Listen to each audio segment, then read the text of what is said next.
சித்திர பெண்ணே வெட்கத்தை தூரத்தில் போகச் சொல்லு, கட்டளையிட்டு சொர்க்கத்தை பக்கத்தில் நிற்கச் சொல்லு. இனிக்கின்ற இளமைக்கு சிறகை கட்டிவிடு, மிதக்கின்ற நிலவுக்கு நடக்க கற்றுக்கொடு. என்னமோ என்னமோ என்னக்குள் நடக்குது, அம்மம்மா அம்மம்மா மனசு பறக்குது. காதலை கட்டி வைக்க கட்டுத்தறி இல்லை, வானவில் நடைபெற்று கரைவதும் இல்லை.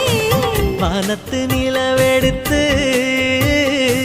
வாசலில் வைக்கட்டுமா?